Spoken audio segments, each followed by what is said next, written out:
The sky above Earth was calm, blue clouds floated softly, birds flew across the morning sun, people walked to work, children laughed in the streets, and everything felt normal. Then, the sky tore open. A flash of white light appeared high above the clouds. It grew larger and larger until it filled the sky. The air shook like thunder. Cars stopped. Phones dropped. Everyone looked up. A massive silver ship hovered above the planet. It was not shaped like any human machine. It was long and smooth, like a blade made of glass and stars. Blue lights moved across its surface like living veins. It made no sound, but the ground trembled. Even mountains seemed small next to it. The world went silent. In every country, people stared at screens. News channels screamed, "Alien contact confirmed." Some people ran, some prayed, some simply stood still, unable to breathe. And then, a voice spoke. It came from everywhere, every speaker, every phone, every TV. The voice was cold, smooth, and sharp, like ice. "Humans of Earth, I am Xerix, Diplomat of the Galactic Council. I come to judge your species." Silence followed. Not a single bird sang.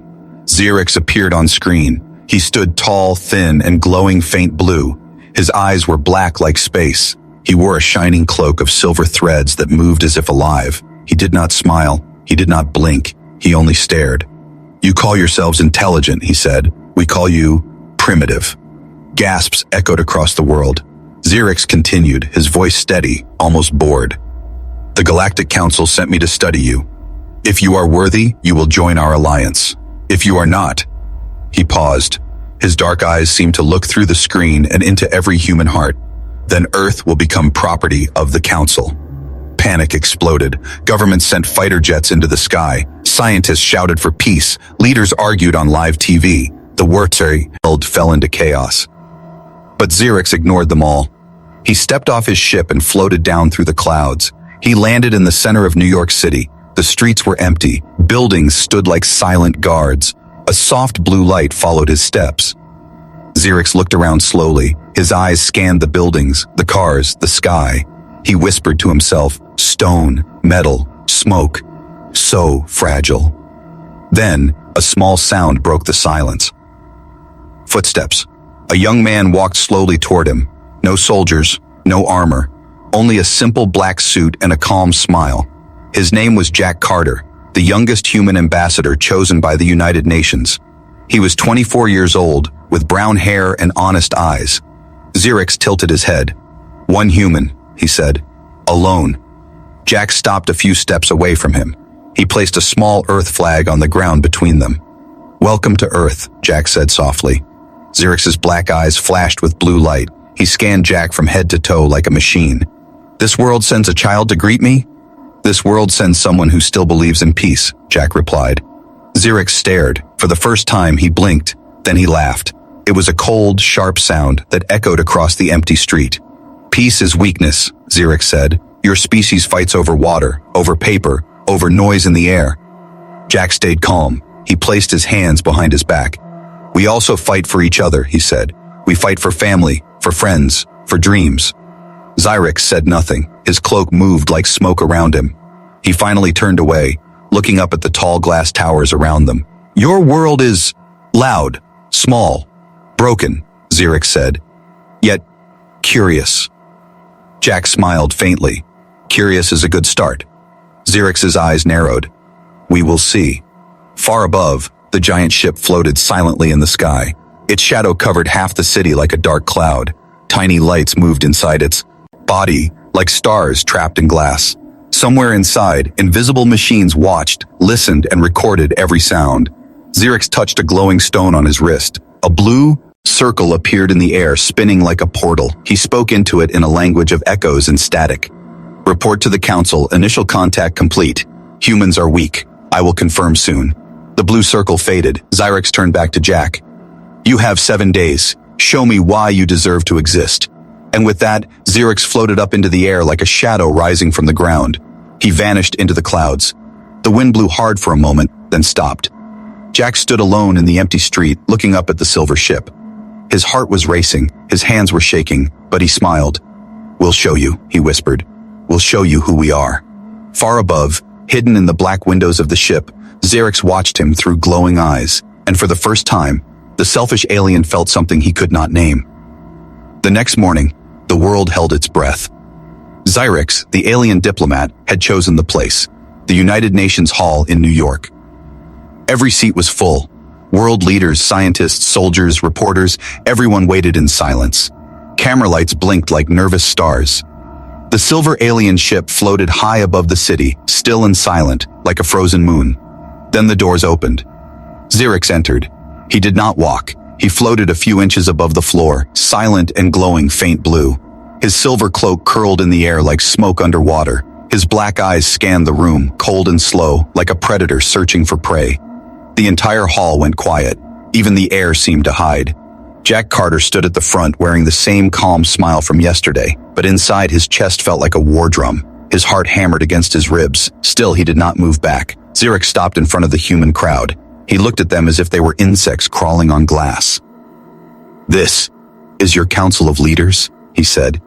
His voice echoed like wind in a cave. So many mouths, so little mind. A ripple of anger moved through the humans, but no one spoke. They were afraid.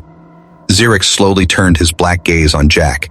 "And you, the one with the smile," he said. "You are their voice?" Jack nodded. "Yes, my name is Jack Carter." Xerix floated closer until his cold shadow covered Jack. "You are fragile. You bleed from small wounds. You age and die in the blink of a star. Why do you think your kind matters?" Jack took a breath. His voice stayed calm. "Because even short lives can shine." Xerix stared, silent for a long moment. Then he laughed.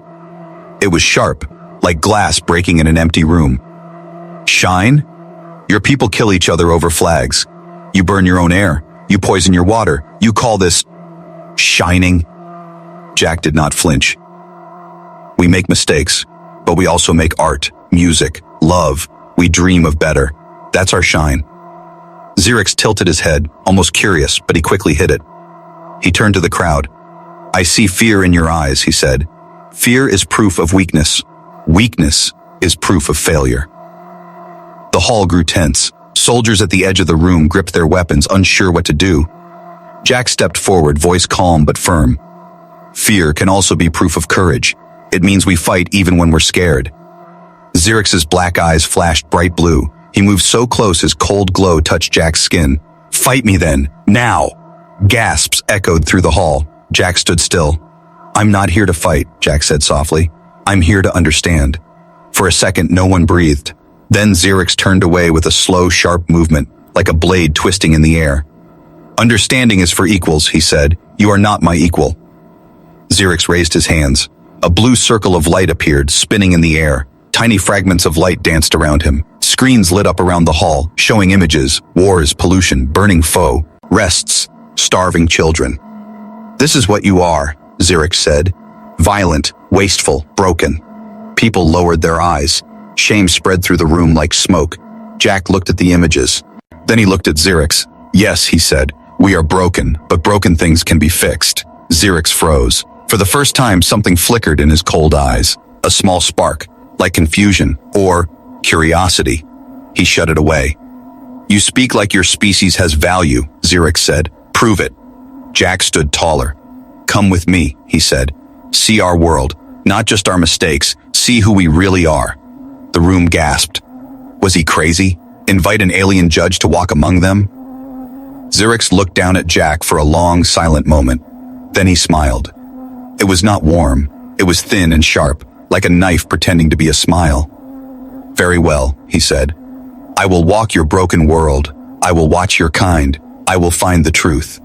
He turned, floating back toward the door. "But understand this, Jack Carter," Xerix said without looking back. "I am not here to be amazed. I am here to see you fail." The doors opened on their own. A cold wind swept through the hall as Xerix left. The humans began whispering nervously. Some were angry, others afraid. Jack stood still, eyes following the glowing figure as it vanished into the daylight. Inside, his heart pounded. But he whispered to himself, "We won't fail." Far above, the silver ship hummed like a sleeping storm. Hidden inside, alien eyes watched the human diplomat and marked his name. Target of interest, Jack Carter. Observation, dangerous, because he believes. And high in the clouds, Xerix floated alone through the wind, whispering softly to himself, "Belief is the strongest poison. Let us see if it kills them, or saves them." Xerix drifted silently above the city like a cold shadow. Tall towers glimmered under the morning sun, cars crawled like insects below, smoke rose from rooftops and waves of noise filled the air. He hated the noise. Every horn, every laugh, every heartbeat felt loud to his mind. Humans were chaos raw, apt in soft flesh. Jack walked below him on the streets. No guards, no armor, just quiet steps and a small smile. He held a tiny camera pinned to his jacket, broadcasting every second to the world. People watched from homes, schools, hospitals, everywhere. Humanity's future was walking beside an alien. They stopped at a small park in the city center. Children played on swings, parents sat on benches. A dog barked happily, chasing a ball across the grass. Xerix hovered silently, watching. "They waste energy," Xerix said. "They do nothing useful." Jack smiled faintly. "They're growing," he said.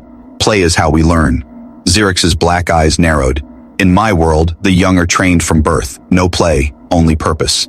"Then maybe they never learn to laugh," Jack replied. Xerix said nothing. He watched a little girl help a younger boy climb the slide. She clapped when he reached the top. The boy smiled like the sun. Something strange moved inside Xerix. He pushed it away. They walked further. They passed a market street full of color and voices. Humans of every shape and skin tone moved like waves. Some argued over prices, some shared food, some laughed so hard they cried. Xerix floated through them like a ghost. People stepped back, wide-eyed, but kept watching. One old woman offered him a red flower. He stared at it as if it was a weapon. "What is this?" he asked. "A gift," Jack said. Xerix touched the petals with one long finger. They were soft, fragile. They did not serve any purpose. And yet, they were beautiful. He let the flower fall. "Beauty is weakness," Xerix said quietly. "Or strength," Jack said. "It makes people hope." Xerix's cloak curled tighter around him. He felt something hot inside his chest. Not pain, something else. They kept walking. Later, Jack brought him to a hospital. White walls, beeping machines. People moved quickly. Faces tired but focused. Doctors worked on injured patients. Nurses smiled to children even with tears in their eyes. Xerix watched as a nurse held the hand of an old man who could not speak. She whispered softly, wiping his tears. "Why comfort the dying?" Xerix asked. "They will end soon." Jack's voice was soft. "Because kindness matters, even when time is short." Xerix stared. He had never seen this. In his world, the weak were left behind. Here, the weak were protected. Something cracked inside him like thin ice. Jack noticed Xerix's eyes shift, just for a second, softer than before. They moved again, this time to the city's fire station. Loud alarms rang. Firefighters rushed out, pulling on gear. A tall building burned across the street. Smoke curled black into the sky. Before anyone could stop him, Jack ran toward the fire truck. "Stay here," someone shouted, but he was already jumping into the truck. Xerix's eyes flashed bright. "Fool," he whispered. He floated above as Jack helped carry water hoses with the others. Flames roared from windows like angry mouths. Heat rolled through the air like waves. Humans ran into danger to pull strangers out. Xerix watched them move together, fast, focused, fearless. They did not think about themselves. They thought about each other. Jack disappeared inside the smoke with a small child in his arms. Moments later, he burst out, coughing hard, but still smiling as the child cried safely in his arms. Cheers erupted from the crowd. Xerix floated lower, his glowing eyes fixed on Jack. Smoke curled around the human's face. Sweat dripped from his hair, but his eyes were full of light. "He risked himself for another," Xerix whispered. A memory struck him. In his own world, no one would have done that. Selflessness was forbidden. Helping the weak was punished. Xerix's claws trembled slightly. He hid them behind his cloak. Jack saw him watching and walked over, breathing hard, still holding the rescued child. "This is who we are," Jack said softly. "Messy, fragile, but we don't give up on each other." Xerix didn't answer. He only stared as sirens echoed in the distance. Then, with a soft hum, Xerix rose back into the sky, leaving the humans below. He flew silently to the top of a tall building and stood alone, watching the city lights flicker on as the sun fell behind the horizon. Humans ran, laughed, cried, hugged, sang. Weak, yet strong, fragile, yet unbroken. Xerix felt something tight in his chest, something he had no name for. His voice was barely a whisper, perhaps not entirely primitive. Far above, hidden in his ship, invisible alien drones recorded everything. They sent silent messages to the Galactic Council. Observation report. Subject Xerix showing emotional interference. Recommends surveillance. Xerix ignored the soft buzz in his wrist communicator. He kept watching the human lights below like falling stars. For the first time, he wondered what it would feel like to be one of them. Night wrapped the city in silence. Xerix stood on top of a skyscraper, looking down at the ocean of lights. Cars moved like tiny stars on black roads. Humans slept, dreamed, or worked late under yellow windows. He watched them quietly, confused. They were weak, they were chaotic. Yet, they helped each other. This thought kept burning in his mind like a glitch in a perfect machine. He hated the feeling. He wanted to erase it. So he made a plan. Xerix raised his hand. Tiny blue lines of light crawled across his palm. His voice spoke in an alien language, cold and sharp. Far above, inside the silent silver ship, hidden machines obeyed. They began to move. He would create 3 disasters. If humans were truly selfish, they would run. If they were truly weak, they would break. Xerix would watch and judge. Disaster 1, the blackout. At 3 a.m, every light in the city went out. Street lamps died. Homes turned black. Cars stopped mid-road. Even the sky screens showing news blinked into darkness. The city froze in silence. Then voices rose. Fear, confusion, panic. Xerix floated high above, glowing faint. Blue in the black air. Now they will tear each other apart, he whispered. But something unexpected happened. Flashlights appeared in windows. Phones lit up like fireflies. Neighbors knocked on each other's doors, checking if everyone was safe. People stood outside together, sharing candles, blankets, food. Xerix watched humans form small circles of light in the dark. Children laughed nervously while elders told stories to calm them. Someone played guitar. People began to sing. Xerix's black eyes narrowed. They did not tear each other apart. They came together. He said nothing, only raised his hand again. Disaster 2, the steel beasts. From the silver ship, Xerix released the second test. 6 metal drones, shaped like sharp wolves, dropped silently from the clouds. Their glowing red eyes cut the dark like knives. They landed in the city center and began to attack machines, cars, traffic systems, screens, creating chaos. Screams filled the air. People ran in every direction. Xerix waited for them to abandon each other.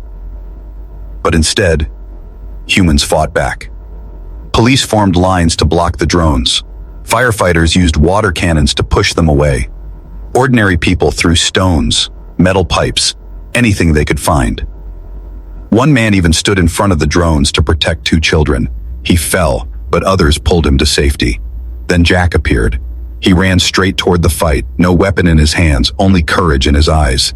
He shouted orders to the people, guiding them like a captain steering a ship in storm. "Distract them! Circle from the left! Keep them busy!" he yelled. People obeyed. Together, they trapped one of the drones under a collapsed streetlight. Another drone was smashed by a construction crane someone managed to control remotely. Within minutes, the drones were defeated. People cheered, hugging each other, crying with relief. Xerix watched. From a rooftop, cold wind blowing through his silver cloak. His mind was silent. His heart was not. Humans fought not for themselves, but for each other. Disaster 3, the falling sky. Xerix decided to end it. One final test. The cruelest. He called down a fake meteor. A ball of burning light appeared in the sky, roaring like a dragon. It tore through the clouds and raced toward the city like the fist of a god. Sirens screamed. People saw death coming. Xerix whispered, "Now they will run." But they didn't. Parents lifted children and ran toward underground shelters. Strangers opened building doors for anyone who needed safety. Doctors formed a line at the hospital gate, ready to treat the injured. Police directed crowds while fire crews waited with equipment, and in the middle of the street, Jack stood. He raised a megaphone and shouted calmly, "Stay together, stay calm, follow the marked routes." People listened. They moved like one body, fast and united. No one was left behind. At the last moment, Xerix dissolved the meteor into dust. The fireball faded into harmless golden light. The sky cleared. People cheered. They hugged strangers. Some fell to their knees, crying with joy. Xerix floated silently above them, glowing faint blue under the quiet stars. He expected fear.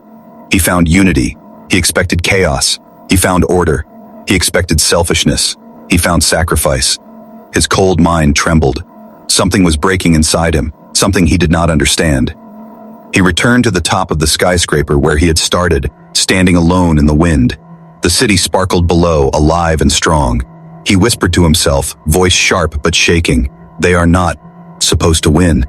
Far above, the silver ship hummed. Hidden machines sent secret reports to the Galactic Council. Warning, subject Xerix showing emotional corruption. Judgment may be compros. Meist. Xerix ignored the buzz in his wrist. He stared at the city lights. Somewhere down there, Jack Carter was smiling. Xerix could almost feel it. And for the first time in his long, cold life, the alien diplomat felt afraid. Not of humans' weakness, but of their strength. High above the earth, the silver alien ship floated silent like a dead moon. Inside its shining halls, Xerix stood alone. The air was cold. The walls glowed faint blue. Not a sound moved, except the slow echo of Xerix's steps as he walked through the long, empty corridor. He stopped in the central chamber, a round room made of living metal. Screens floated in the air like ghostly mirrors, showing everything he had seen, the blackout, the drones, the false meteor, and the humans who stood together. Xerix stared at the images. Humans standing in the dark with candles. Humans fighting steel beasts with bare hands. Humans protecting children while the sky burned. They should have run. They should have broken. They did not. Something inside him twisted like a cracked wire. It hurt. He did not understand why. Xerix placed his hand on the glowing floor. The ship obeyed. A voice spoke from the walls, cold and distant, the voice of the Galactic Council's overseer. "Report, Diplomat Xerix." Xerix's voice was quiet. "Observations. Incomplete." "You have seen enough," said the overseer. "Humans are primitive. Confirm the classification. Prepare their world for collection." Xerix's claws trembled. He hid them behind his cloak. "They are not as expected," he said carefully. "They fight for each other. They protect the weak." "Emotional waste," the overseer snapped.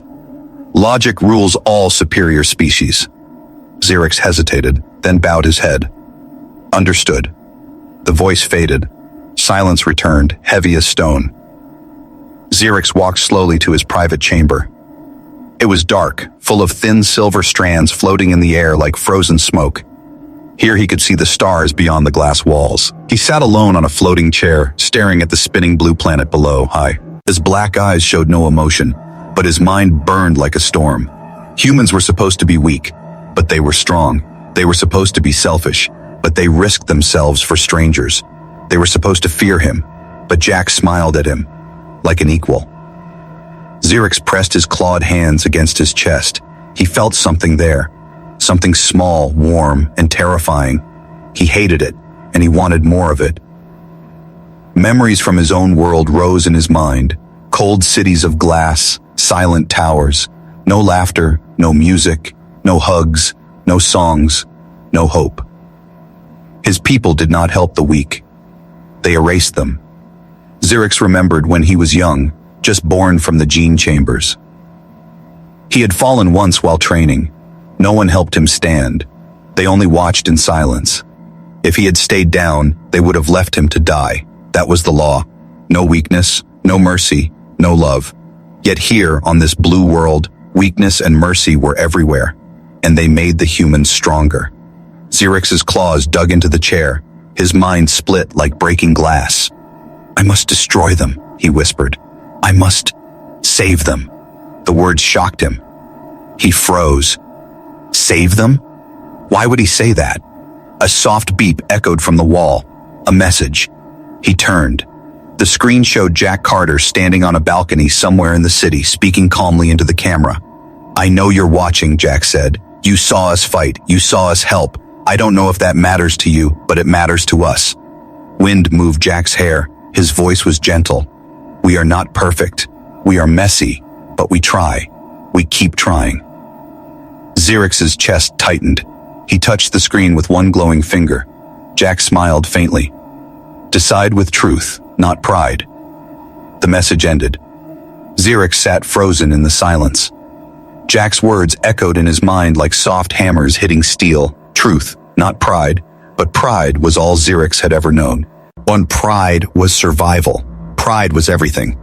He stood suddenly, cloak swirling around him like smoke. His voice was sharp, breaking in two. They are chaos. They will destroy themselves. But they protect each other, another part of him whispered. They are dangerous. They are brave. They must be erased. They must be saved. His voice grew louder until it filled the whole room. His claws tore lines in the silver wall. Blue sparks flashed. Then, silence. Xerx fell to his knees. The first tear of his life rolled down his cold cheek, glowing like liquid light. He stared at it on his claw, shocked. Aliens of his kind were not supposed to cry. Far above, in a hidden chamber of the ship, tiny drones watched him. They sent new messages to the Galactic Council. Alert, Diplomat Xerx emotionally compromised. Recommend termination if judgment fails. But Xerx did not care. He rose slowly, breathing hard. His black eyes glowed brighter than ever. He looked at the blue planet below, spinning quietly under the stars. Tomorrow, he whispered, I give my final report. His voice was cold, but under it was fire. Xerx knew the truth was inside him now. He could not erase it. He could only choose, destroy the humans, or betray his own empire. The silver ship rose higher through the black sky, leaving the clouds far below. Stars appeared bright and cold, scattered across the endless dark. Xerx stood in the center chamber, silent as stone. Today was Judgment Day. A blue circle of light opened in the air before him. It spun fast, humming like a storm. One by one, tall, shadowy figures appeared inside it, the members of the Galactic Council. They were ancient and powerful. Their bodies were made of shifting light, their faces hidden behind silver masks. Their voices were deep like thunder from under the ocean. Xerx bowed his head. Council, I bring my report on the human species. Billions on Earth were watching live. Every screen, every phone, every radio carried this moment. In the UN hall, Jack Carter stood quietly among the world leaders, heart pounding like a war drum. The council leader spoke first, voice cold and echoing. Speak, Xerx of Vera. Are humans worthy of the stars? Xerx stayed silent for a long moment. He could feel his own heartbeat, strange and fast inside his chest. He remembered the children helping each other in the park, the neighbors lighting candles in the blackout, the firefighters running into fire, Jack standing calm under the falling false meteor. Xerx's claws tightened. He had two choices: tell the truth and betray his empire, or lie and destroy a world. The council grew impatient. Answer, the leader said sharply. Are they primitive? Xerx slowly raised his head. His black eyes glowed brighter than stars. Humans, he began, voice steady but soft, are not what we believed. A ripple moved through the council shapes. Explain, the leader demanded. They are fragile, Xerx said, but they protect the weak. They are chaotic, but they unite in danger. They are selfish, but also selfless. One of the council figures hissed like steam. Emotion is not strength. It is noise. No, Xerx said, louder now. It is power. Gasps echoed in the UN hall. Jack's eyes widened. Xerx floated higher, cloak swirling like silver smoke. Humans fight not only for themselves, they fight for each other. They bleed for strangers. They love even knowing it will hurt. That is not weakness. That is potential. The council's light flickered with anger. You speak with a human tongue, one said. You are corrupted. I speak with truth, Xerx replied. They are not primitive. They are becoming. The chamber trembled. The council leader rose taller, voice booming like a collapsing star. Then you defy us. You protect them? Xerx looked down at the blue planet spinning below the glass floor. His voice was calm, almost gentle. The word echoed like thunder. Silence followed. Then the council leader spoke cold and slow. Then you are no longer one of us. The blue circle cracked. Lightning flashed across the chamber. Xerx felt the connection breaking, the link to his empire, his rank, his power. From this moment, the leader said, you are exiled. Your name is erased. Your world will hunt you. The circle shattered like glass. The council vanished. Xerix stood alone in the silent chamber. His chest burned, not from fear, from freedom. Down on Earth, cheers exploded across the world. People danced in streets, hugging strangers. Jack smiled quietly, relief shining in his eyes. Xerix opened a channel to Earth. Jack's face appeared on the screen, wind blowing through his hair. You did it, Jack said softly. You saved us. Xerix's voice was quiet, almost sad. No, you saved yourselves. I only told the truth. Jack smiled. Still, thank you. Xerix looked at him for a long moment. They will come for me, Xerix said. My empire does not forgive traitors. Jack's eyes grew serious. Then you don't have to be their soldier anymore. Xerix tilted his head like a curious child. No one had ever said that to him. The silver ship began to descend slowly, cutting through the black clouds. Rain fell gently as it hovered above the ocean. Xerix stepped to the edge of the glass floor. He removed the glowing crest from his chest, the mark of his rank. It dissolved into blue dust and faded into the wind. His black eyes softened as he watched Earth below, full of lights, full of life. He whispered to himself, not primitive, not weak, just human. Far away in the dark stars, deep inside the empire of Vera, red alarms screamed. Ships prepared to launch. Assassins whispered his name, Xerix, traitor, Xerix, must be erased, but he did not care. He had made his choice, not for power, not for glory, for truth.